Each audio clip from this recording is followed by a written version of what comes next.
भगवान श्री कृष्ण का अलौकिक समग्र रूप आप देखेंगे।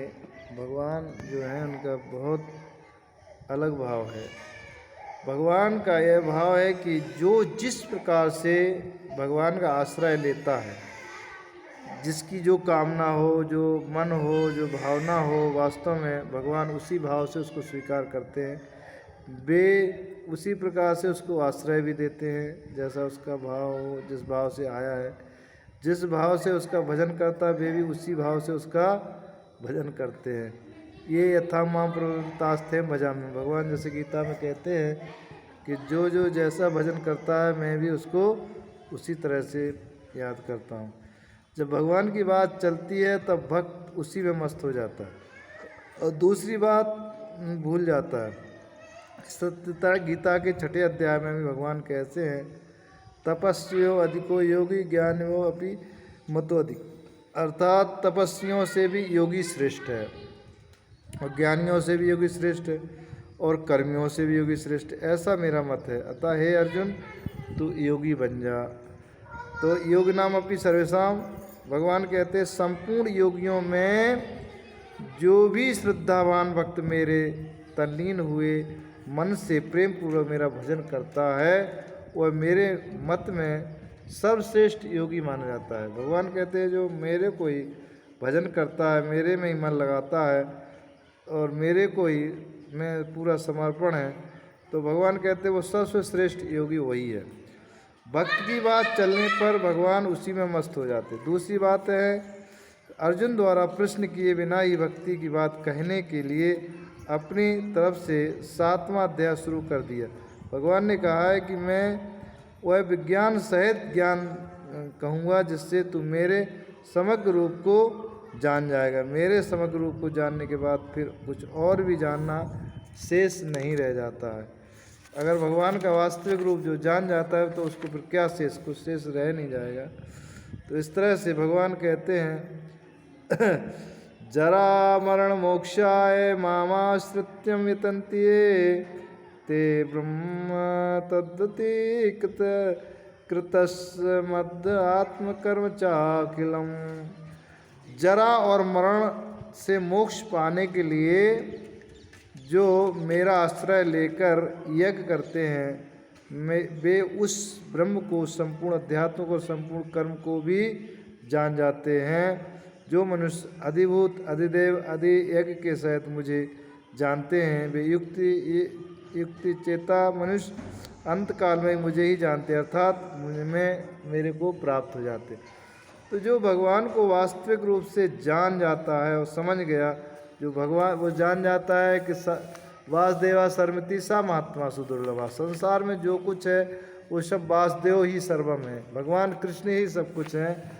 तो उसको फिर और कुछ जानने की ज़रूरत ही नहीं रह जाती है और वो पूर्णतः भगवान में समर्पित होके भगवान की भक्ति में लग जाता है, भगवान का भजन करता है।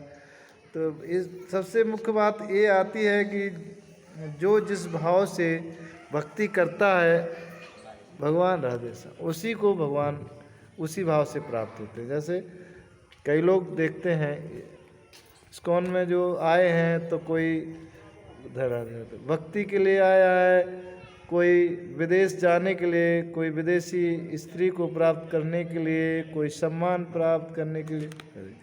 तो इस तरह से बहुत सारे अलग अलग भाव से आए तो भगवान ने उनको उसी तरह से दिया। वृंदावन में जो जिस भाव से रह रहा है उसको वही भाव से उसको वो भक्ति प्राप्त हो रही है। लेकिन जो निष्काम भाव होता है, जिसको कुछ नहीं चाहिए, केवल भगवान चाहिए और भगवान की भक्ति में लगा है, तो भगवान के प्रेम से भजन करता है, तो उसको भगवान भक्ति देते। अन्यथा भगवान भक्ति नहीं देते, क्योंकि मनुष्य के अंदर कुछ ना कुछ चल रहा है और उसका भाव कुछ और ही है। आए हरि भजन को ओटन लगे कपास, कहते ना लोग, तो उसका भाव तो कुछ और ही है। वो तो केवल भजन के नाम से आता है लेकिन कुछ और में लग जाता है, इसलिए भगवान उसको वही प्रदान करते हैं। जैसे प्रायः लोग कहते हैं मेरी इच्छा नहीं थी लेकिन ऐसा हो गया है, लेकिन होता नहीं है, उसकी इच्छा ही थी तभी ऐसा हो रहा है। कई लोग बहुत सारे बोल के हम तो बहुत विरक्त थे, पता नहीं कैसे फंस गए इन जंजालों में, आश्रमों के चक्कर में, इसमें उसमें। तो वो फंसा नहीं है, उसका भाव था तो भगवान ने उसको वैसे ही उसको फंसाया है। तो ये हमें अपनी भक्ति जो करना है अपने भाव के अनुकूल, कि हमारा भाव कितना शुद्ध है, कितना निर्मल है, कितना पवित्र है और कितना निष्काम है, उसी हिसाब से भगवान उसको भक्ति में जोड़ते हैं, भक्ति में लगाते हैं। तो अगर हमें वास्तव में संसार से कुछ भी नहीं चाहिए, भगवान कृष्ण ही चाहिए, तो भगवान कृष्ण जरूर मिलेंगे। लेकिन हम भगवान कृष्ण को तो चाहते नहीं, हमें तो संसार चाहिए, संसार की वस्तुएं चाहिए, संसार के भोग ऐश्वर्य चाहिए, तो वही भगवान देते हैं, चाहे कितना बड़ा विरला ही क्यों ना हो। तो ऐसा बहुत सारे लोग ऐसा बोलते हैं।